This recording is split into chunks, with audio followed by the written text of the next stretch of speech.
I can't get over.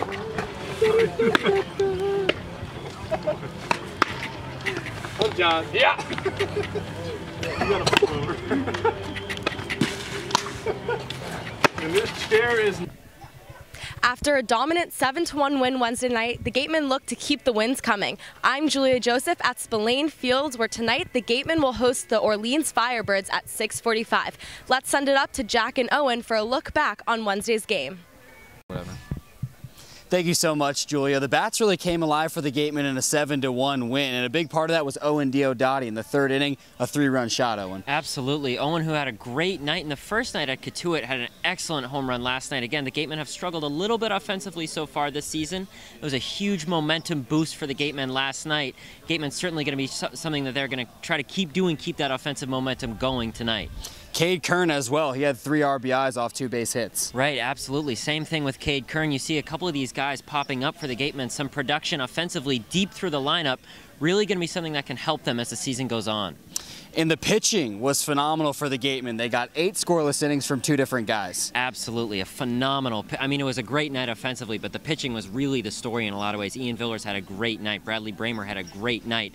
Also really exciting for the Gatemen, giving up only 1 run last night. Another huge boost for them going into the season. Julia sat down with Bradley Bramer before this conversation just to talk to him a little bit about his performance on Wednesday.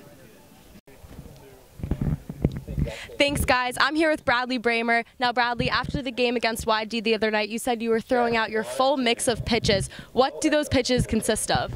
Yeah, I was commanding my 4-seam fastball early in the count and used my off-speed, my curveball, and my slider to get swings and misses and a lot of strikeouts. Awesome. And how much success can you attribute to Jimmy Crooks behind the plate calling the pitches? Jimmy was good. First time having him catch me, and I thought we were on the same page from the start, so it was good. And at school, you are usually a starter. What's it like coming out of the bullpen to pitch? It was different. I haven't done it since my freshman year of college. I did it one time, and then I became a starter.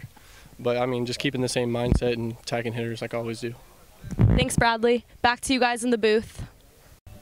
Thank you so much, Julia. This is an Orleans Firebirds lineup tonight, Owen, that is really solid. Basically an all-star lineup that can do damage 1 through 9. Yeah, they really are, Jack. And, you know, a name that comes to mind, of course, off the top is Jace Young out of Texas Tech. A phenomenal season for him. Can do lots of things, get on base, score lots of runs. But it's really not just him. I mean, it's a deep team as well.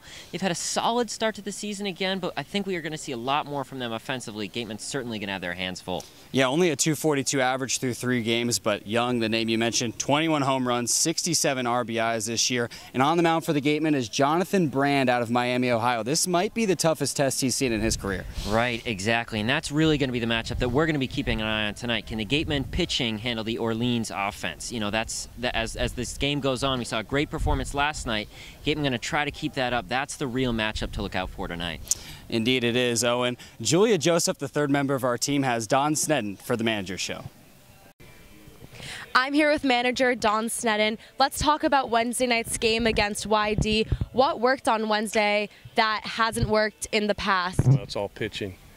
You know, we had 3 pitchers that were outstanding that just they got a little run in the last inning on that, but they dominated. It was fun to watch. I didn't have to do much of anything. We got a couple clutch hits with 2 outs to score some runs, but the way they were pitching, they didn't have much of a chance with that type of quality pitch. And I'll never see that type of pitching again. These are all draft-eligible kids that will probably, you know, they'll be gone in a week or so. So it was fun to watch them throw.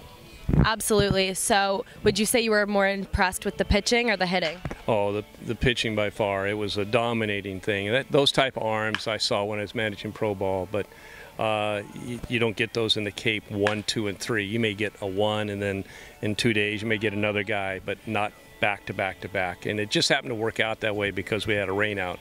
Otherwise, we would have gone through this thing and we get through it, and YD would not have seen that type of pitching. So tonight you guys are facing the Orleans Firebirds, probably the toughest offensive lineup you've faced yet this season. What are you guys going to work on to keep the Firebirds off balance? Well, we have a lot of good pitching still, and so they'll stay with their strengths and challenge their hitters with what they do best. And that's sort of the philosophy we have with these type of pitchers that are good pitchers is you don't give in to them and you pitch your best pitch and don't try to get them out just because, say, they're a low ball hitter. They also can be a high ball hitter. So we're going to get them out with a mixture of pitches, curveballs and fastballs. And generally when they hit a ball, it's because of missed locations, not the pitch. Okay, thank you, Coach. I'm going to send it back to Jack and Owen up in the booth.